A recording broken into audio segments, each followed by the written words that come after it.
Ancient హిస్టరీలో మనం చూసుకున్నది ఏంటి అంటే ఇండస్ వ్యాలీ సివిలైజేషన్ చూడాలి, నెక్స్ట్ వేదిక్ ఏజ్ చూడాలి, బుద్ధిజం అండ్ జైనిజం చూడాలి, next Mauryan empire, Gupta empire, next Harshavardhana achievements.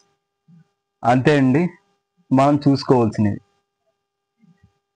ఏమేమి ఉన్నాయండి అంటే ఫస్ట్ ఇండస్ వ్యాలీ సివిలైజేషన్లో ఫస్ట్ చూసుకోవాల్సింది ఇండస్ వ్యాలీ సివిలైజేషన్, సింధు నాగరికత అంటారు. నెక్స్ట్ వేదిక్ కల్చర్ అండి. వేదిక్ కల్చర్ ఎలా ఉంది అదొకటి చూడాలి. నెక్స్ట్ మనం చూసుకోవాల్సింది Buddhism and Jainism, Buddhism and జైనిజానికి సంబంధించి ఎలా ఉన్నాయి, వాటి ఇంపార్టెంట్ బుక్స్ ఎలా ఉన్నాయి, వాళ్ళ యొక్క లిటరేచర్ ఎలా ఉంది అదొకటి చూడాలి. నెక్స్ట్ మౌర్యన్ సివిలైజేషన్ చదవాలి, Mauryan empire and Gupta empires and Gupta ఎంపైర్కి సంబంధించింది చూడాలి. నెక్స్ట్ హర్షవర్ధనుడి అచీవ్మెంట్స్ అన్నారండి.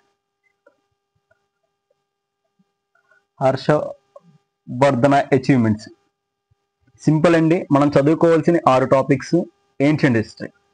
ఓకే, మనం చదవకూడని మనం తీసేయాలి, అది తర్వాత చెప్పుకున్నాము.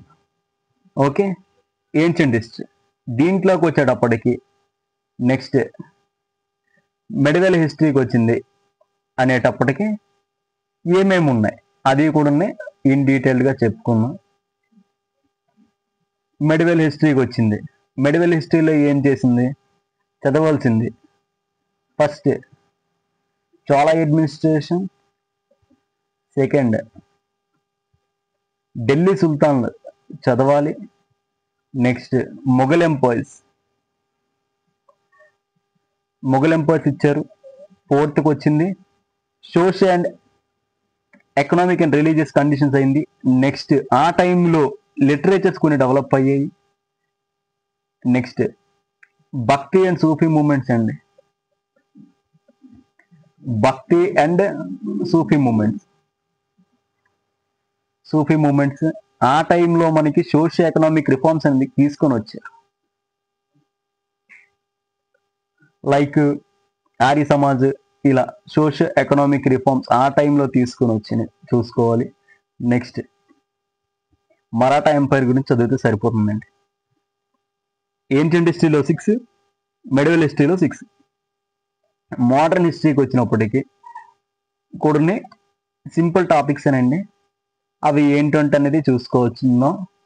మోడర్న్లో కూడా తక్కువ టాపిక్స్ ఉన్నాయి, అవి ఏంటి ఇన్ డీటెయిల్డ్గా తెలుసుకున్నాం. మోడర్న్లో అడ్వెంట్ ఆఫ్ యూరోపియన్స్ దీంట్లో చెప్పేశారు కదా.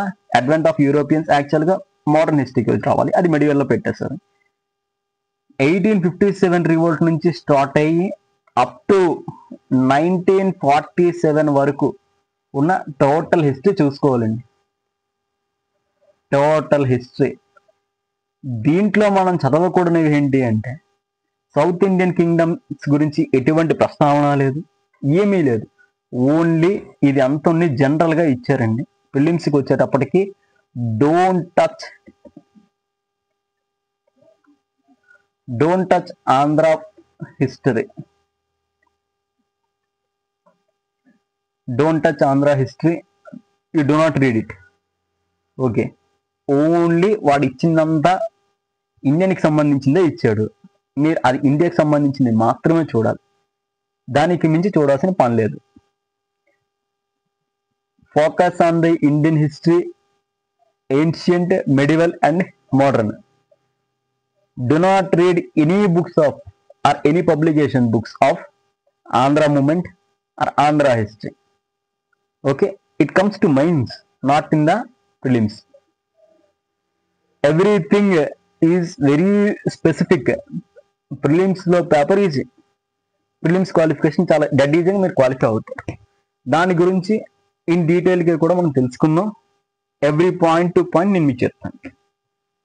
ఓకేనా, ఇది నేను చెప్పే టాపిక్. నేను మెయిన్లీ ఫోకస్ చేసేది first cover prelims, later mains. Prelims అయిపోయిన నియర్లీ 90 days టైం ఉంటుంది, ఆ టైంలో మెయిన్స్ కవర్ చేద్దాం.